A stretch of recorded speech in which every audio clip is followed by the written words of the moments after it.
Hello friend, सत श्री अकाल। हमारे एग्रीकल्चर दुनिया में आप सबके लिए ये थर्ड चैप्टर के क्वेश्चन जो है वो लाई हूँ।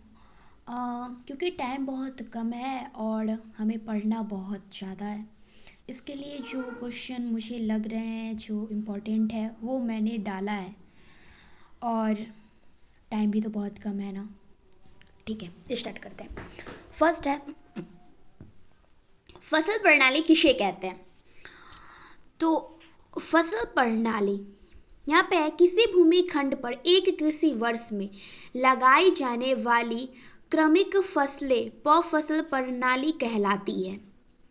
यानी किसी भूमि खंड पर एक कृषि वर्ष में लगाई जाने वाली फसल को फसल प्रणाली कहते हैं, जिसका निर्धारण प्रक्षेत्र की आधारभूत संरचना, आर्थिक स्थिति, तकनीक, साधन, यंत्र करना और सिंचाई, श्रमिक एवं बाजार की उपलब्धता तथा मिट्टी एवं जलवायु की स्थिति पर निर्भर करता है। यानी कि किसी भूमि खंड पर एक कृषि वर्ष में उगाई जाने वाली, यानी ये किसी यानी ये भूमि है, ठीक है। किसी भूमि खंड पर एक वर्ष में एक कृषि वर्ष जो होता है वो स्टार्ट होता है 1 जून से लेके 31 मार्च, ऐसे ही करके कुछ है, मैं बता दूंगी, कंफ्यूज है थोड़ी। हाँ, तो एक कृषि वर्ष में यानी किसी भूमि खंड पर एक कृषि वर्ष में उगाई जाने वाली फसलों को मतलब फसल प्रणाली कहते हैं, ठीक है। और फसल प्रणाली कहते हैं, ऊपर से है जिसका निर्धारण प्रक्षेत्र की आधारभूत संरचना, आर्थिक स्थिति, तकनीक, साधन, यंत्र करना। यानी जिसका निर्धारण ये जो भूखंड है उसकी संरचना, यानी वो उसकी संरचना कैसी है, फिर आर्थिक स्थिति यानी कि यानी खेती करने के लिए आर्थिक स्थिति यानी धन की जो होती है तो वो स्थिति कैसी है, फिर तकनीक, ट्रैक्टर, यांत्रिक या रासायनिक यानी कोई तकनीक होनी चाहिए, फिर साधन वो साधन मतलब उस वस्तु को कहते हैं जिसका हम उपयोग अपने जीवन में करते हैं, तो ये तकनीक साधन हो गया। फिर यंत्र में वही कोदाल, खुरपी और फिर बुआई से सील ड्रिल वाले मशीन होते हैं, फिर सिंचाई करने वाले मशीन, ये सब होता है। सिंचाई, श्रमिक एवं बाजार की उपलब्धता तथा मिट्टी की जलवायु पर। अब ये सिंचाई मतलब सिंचाई जो होती है वो श्रमिक यानी मेहनत एवं बाजार की उपलब्धता, यानी कि हम फसल को जब फसल की उत्पादन हो जाती है तो उसे हम जाके बाजार में बेच देते हैं, ठीक है।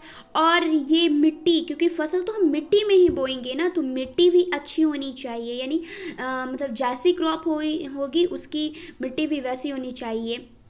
फिर जलवायु की स्थिति, अब जिस जलवायु मतलब जहाँ की जैसी जलवायु हो वैसी ही फसल वहाँ पे उगेगा। तो यानी हम बोल सकते हैं जो किसी भूमि खंड पर एक कृषि वर्ष में लगाई जाने वाली क्रमिक फसलों, यानी एक के बाद एक फसल, यानी क्रमिक मतलब एक के बाद दूसरा फसल, यानी क्रमिक फसलों को फसल प्रणाली कहते हैं। और जिसका निर्धारण प्रक्षेत्र की आधारभूत संरचना, तकनीक, साधन, स्थिति, यंत्र आदि पर निर्भर करता है। और सिंचाई, श्रमिक एवं बाजार की उपलब्धता, मिट्टी की पीएच मान वही और जलवायु की स्थिति पर निर्भर करता है, ठीक है। ये हो गया। ओह सॉरी, बार बार ये प्रॉब्लम हो जाती है, ठीक है। अब है एक फसल प्रणाली किसे कहते हैं। तो हम फसल प्रणाली तो पढ़ चुके हैं, जो किसी भूमि खंड पर एक कृषि वर्ष में उगाए जाने वाली फसल को फसल प्रणाली कहते हैं, ठीक है। और जिसका निर्धारण प्रक्षेत्र की आधारभूत संरचना, तकनीक, साधन ये पर निर्भर करता है। और ये बाजार की उपलब्धता और मिट्टी और जलवायु पर भी मतलब इसके लिए होनी चाहिए, ठीक है। अब है फसल प्रणाली का मतलब एक फसली प्रणाली यानी मोनोक्रॉपिंग। तो फसल प्रणाली ना 2 प्रकार की होती है, एक फसल प्रणाली, बहुफसली प्रणाली, ठीक है। तो एक फसली प्रणाली यानी मोनोक्रॉपिंग, किसी खेत में एक वर्ष में एक ही फसल लगाई जाती है तो उसे मोनोक्रॉपिंग कहते हैं। मतलब मतलब एक किसी खेत में एक फसल लगाई हो तो उसको एक फसल प्रणाली कहते हैं। ठीक है।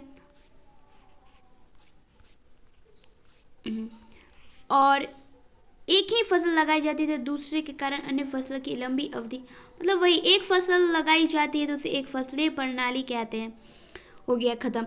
अब है बहुफसलीय प्रणाली, यानी फसल प्रणाली तो पता है, जो किसी भूमिखंड पर एक कृषि वर्ष में उगाई जाने वाली फसलों को बहुफसल प्रणाली कहते हैं। फिर एक फसल प्रणाली, जब किसी खेत में एक ही फसल लगाया जाता है तो उसे एक फसल प्रणाली कहते हैं। और बहुफसल प्रणाली किसे कहते हैं? ठीक है, बहुफसल प्रणाली, यदि किसी खेत में एक वर्ष में दो या दो से अधिक बहुफसलें लगाती है तो उसे बहुफसल, यानी एक उगाएंगे तो एक फसलीय प्रणाली, दो उगाएंगे, दो या दो से अधिक उगाएंगे तो बहुफसलीय प्रणाली कहते हैं। ठीक है। वर्ष में दो फसलों के उदाहरण, तो एक वर्षीय फसल में हो जाएगा धान, गेहूं, मक्का, गेहूं, धान, बरसीम, मक्का, आलू इत्यादि। और ये 3 का है, यानी एक वर्ष में 3, तो मक्का, गेहूं, मक्का, फिर आलू रबी में होगा, फिर प्याज तो बहुवर्षीय फसल है, फिर धान की अगर हम खरीफ में कर देते हैं, फिर उसकी कटाई अक्टूबर नवंबर गेहूं बो देंगे, और अक्टूबर नवंबर गेहूं बो देंगे तो मार्च फरवरी में जाके गेहूं की कटाई हो जाएगी, फिर मूंग बोल देंगे। मूंग अंतर्वर्ती फसल में आता है जो जल्दी से तैयार हो जाता है। ठीक है। हाँ, अब है फसल प्रणाली और फिर बहुफसली प्रणाली हो गई। अब फसल चक्र किसे कहते हैं? फसल चक्र तो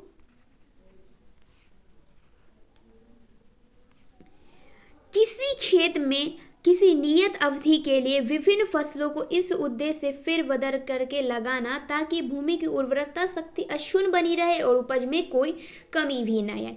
यानी विभिन्न फसलों को, यानी फसल एक ही खेत में विभिन्न फसलों को फेर बदल करें, यानी एक साल गेहूं, दूसरे साल कोई दलहनी फसल को हम बो देंगे, जिससे हमारी जो उर्वरकता शक्ति रहे वो बनी भी रहे और हमें उपज, यानी किसी भी स्थिति में उपज प्राप्त भी हो पाए। तो ऐसे इसलिए किया जाता है क्योंकि जितनी भी दलहनी फसल होते हैं उसकी जड़ों में राइजोबियम नामक जीवाणु होता है जो वायुमंडल से नाइट्रोजन का स्थिरीकरण मिट्टी में कर देता है। तो दलहनी फसल का जब हम बुआई करते हैं तो उसके अगले साल अगर हम धान या कोई भी क्रॉप का लगा देते हैं तो उसकी उपज बढ़ जाती है। फिर दलहनी फसल लगा के उसको मिट्टी में नाइट्रोजन की मात्रा हम बढ़ाते हैं। ठीक है, इससे हमें उपज भी प्राप्त हो जाती है और मतलब मिट्टी की उर्वरकता ज़्यादा उससे नहीं मिलती, मतलब उर्वरकता बनी रहती है। और ये फसल चक्र के मतलब सिंचित क्षेत्र के लिए है। तो प्रथम वर्ष में है धान, चना, फिर तीसी, जौ, मसूर, फिर द्वितीय वर्ष में ज्वार, अरहर, फिर अरहर पड़ती, फिर तृतीय वर्ष में है मक्का, चना, मसूर, तीसी, जौ पड़ती, मतलब पड़ती भूमि आप छोड़ दिया। ठीक है, तो हम फसल प्रणाली पढ़ लिए, एक फसली प्रणाली भी पढ़ लिए। दुई फसल में यानी एक ही कृषि वर्ष में 2 फसल उगा देते, तो 2 फसलें, फसल चक्र यानी फेर बदल करके लगाएंगे और हमें उपज मिलती रहे। फिर फसल पद्धति किसे कहते हैं? ठीक है, फसल पद्धति किसी क्षेत्र विशेष में एक वर्ष में लगी क्रमिक फसलें तथा फसलों तथा प्रति भूमि के अंतर्गत अनुपातिक रकबा को फसल पद्धति कहते हैं। वस्तुतः फसल पद्धति किसी क्षेत्र विशेष में लगी सभी फसल प्रणाली का जोड़ होता है। ठीक है, बहुफसलें फसल पद्धति तो यानी किसी क्षेत्र विशेष में, यानी जहाँ पे हम खेती करते हैं तो वहाँ पे एक वर्ष में लगी मतलब लगाई जाती क्रमिक फसलें, वो क्रमिक मतलब एक के बाद दूसरा, फिर फसलों एवं भूमि की पड़ती यानी क्रमिक में हम लगातार लगाते हैं, मतलब गेहूं की, फिर उसकी कटाई, फिर लगाए ऐसे होता है। और जब हम पड़ती भूमि को छोड़ देते हैं, यानी कुछ दिनों को कुछ जब उसकी उर्वरकता शक्ति की ह्रास को कम करने के लिए कुछ भूमि को हम पड़ती छोड़ देते हैं, तो उसके अनुपातिक रकबा को फसल पद्धति कहते हैं। और फसल पद्धति किसी क्षेत्र विशेष में लगी सभी फसल प्रणाली का जोड़ होता है। तो फसल पद्धति हो गया। अब हम मिश्रित खेती किसे कहते हैं? मिश्रित खेती, तो मिश्रित खेती है तो मिक्स करके ही होगी, है ना। 2 या 2 से अधिक फसलों के मिश्रित बीज को छिटवा विधि से लगाई जाने वाली फसलें जिनसे लगने के मुख्य उद्देश्य प्राकृतिक आपदा में कुछ न कुछ उपज प्राप्त है। यानी 2 या 2 से अधिक फसलें, यानी 2 या 2 3 4 5 जितनी फसल है उसके बीज जो होते हैं, यानी उसकी सीड को मिक्स करके उसे हम छिड़का विधि से छिड़क देते हैं और तब हमारी उपज जो प्राप्त होती है तो उसको हम मतलब वैसे जो खेती होती है उसको मिश्रित खेती कहते हैं। और इसका उद्देश्य ये होता है कि किसी भी प्राकृतिक आपदा में कुछ ना कुछ प्राप्त हो जाए, यानी कुछ भी मिल जाए हमें, तो उसे फसल मिश्रित खेती कह देंगे, ठीक है। अब है अंतर्वर्ती खेती किसे कहते हैं। ये अंतर्वर्ती खेती और अंतर्वर्ती फसल में बहुत कंफ्यूजन होता है।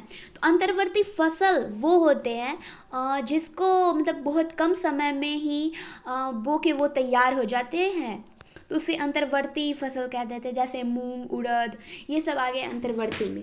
अब है अंतर्वर्ती खेती, ये इंटरक्रॉपिंग आ गया। तो ये है 2 या 2 से अधिक फसलों को एक साथ किसी एक ही खेत में पंक्ति मतलब 2 या 2 से यानी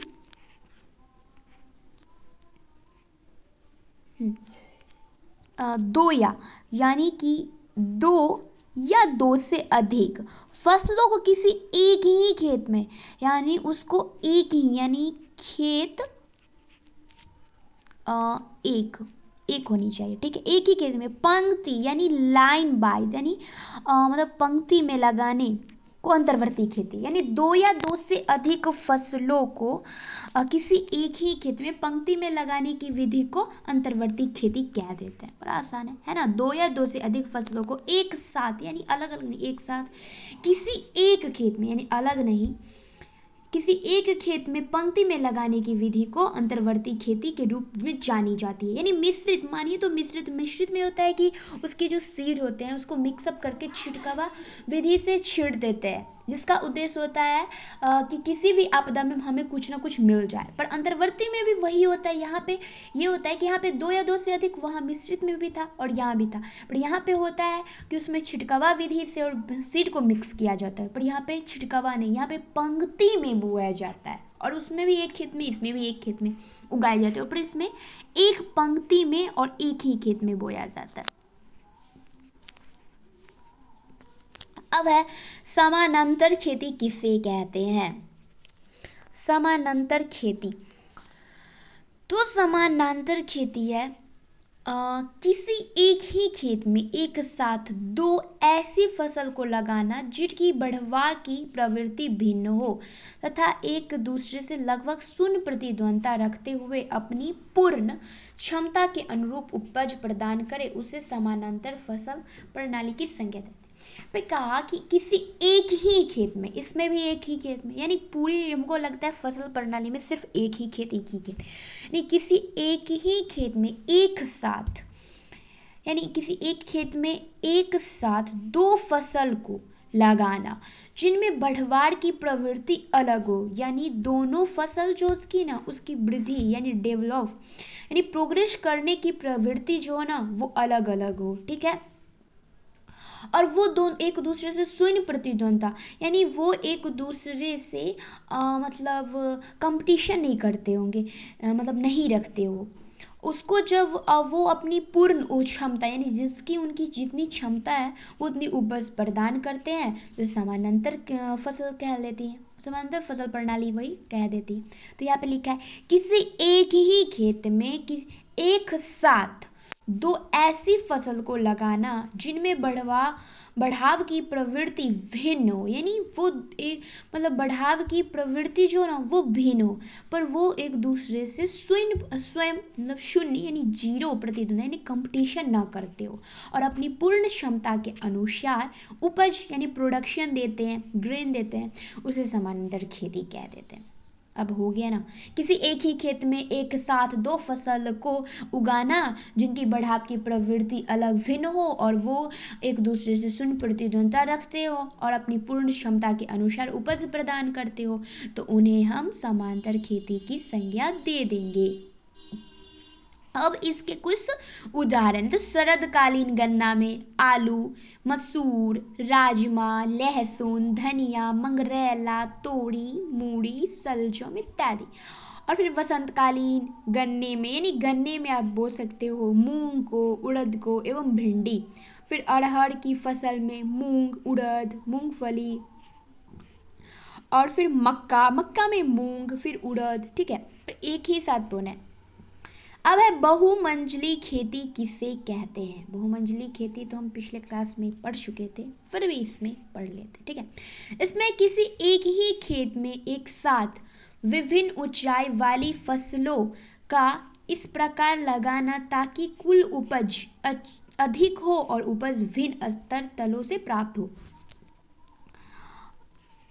यानी किसी एक ही खेत में, यानी किसी एक ही खेत में एक साथ विभिन्न ऊंचाई, यहाँ पे है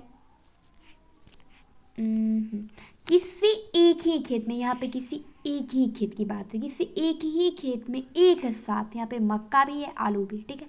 किसी एक ही खेत में एक साथ विभिन्न फसलों को, यानी विभिन्न ऊंचाई वाले। अब मक्का की ऊंचाई कुछ और है, देखिए, और ये नीचे जो क्रॉप है उसकी ऊंचाई कुछ और, ये छोटे हाइट के होते हैं और ये बड़े हाइट के, तो इसकी ऊंचाई कुछ और है। इसकी ऊंचाई कुछ और है, मक्का की ऊंचाई कुछ, मतलब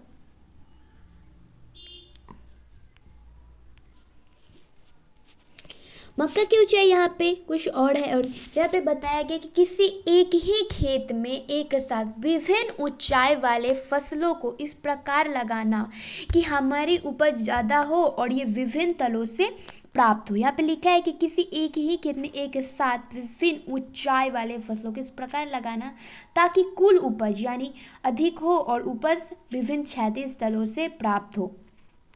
उसको फसल प्रणाली हम कह देंगे।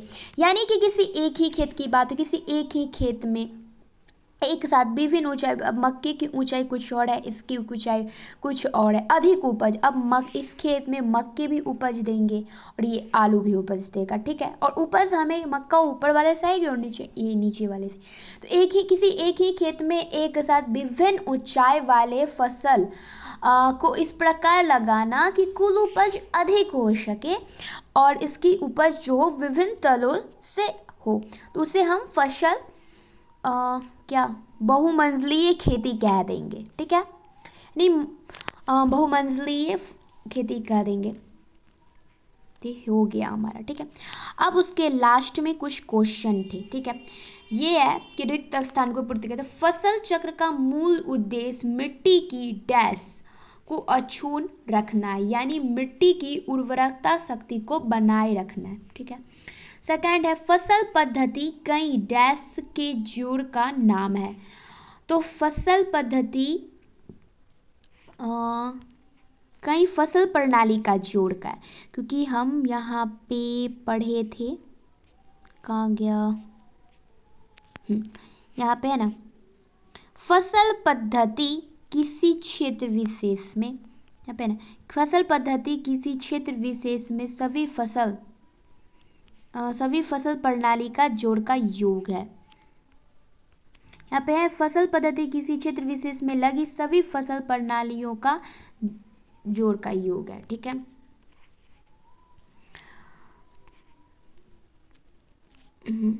तो ये हो गया। और ये थर्ड है, मिश्रित खेती सामान्यतः डैश क्षेत्र में एवं डैश सिंचित क्षेत्र में अपनाई जाती है। तो ये इसका आंसर आप सभी बुक से ढूंढ के आप कमेंट में लिख दोगे। इससे आपको दो प्रॉफिट होगी, फर्स्ट आपका उसके आंसर भी मिल जाएगी और सेकंड आप जब आंसर ढूंढोगे तो उसके लिए आप बुक की रीडिंग भी कर दोगे, ठीक है। तो आप इस क्वेश्चन का आंसर कमेंट में लिख दीजिएगा ढूंढ के, ठीक है। अब है निम्नलिखित को परिभाषित की समांतर खेती तो हम कर ही दिए है। फसल पद्धति का भी कर ही दिए, बहुमंजिलीय का भी, मोनोकल्चर एक अर्थ मोनोकल्चर यानी एक फसलीय प्रणाली और बहुफसलीय प्रणाली, इसका भी हो गया। मिश्रित खेती हो गया, फसल प्रणाली भी हो गया, और वह समांतर खेती का विवरण आप बुक पढ़िएगा तो उसमें से फिर विभिन्न स्थिति के लिए अनुशंसित फसल प्रणाली वही बता रहे, तो ये भी हो गया और हमारा हो गया ये कंप्लीट। एंड और आगे इसको अब फोर्थ चैप्टर है, तो फोर्थ चैप्टर में हमारे बहुत सारे टॉपिक हैं और उसमें इरिगेशन यानी सिंचाई से रिलेटेड क्वेश्चन है, बहुत बड़े हैं, पर हमें जो इम्पोर्टेंट लगेंगे वो क्वेश्चन मैं उसमें डाल दूंगी। और मैं आज कुछ ज़्यादा ही स्पीड पढ़ाई हूँ इसलिए सॉरी, पर आप 2-3 बार वीडियो देख लीजिएगा तो आपको याद हो जाएगा। एंड थैंक यू मेरी वीडियो देखने के लिए एंड मुझे सपोर्ट करने के लिए।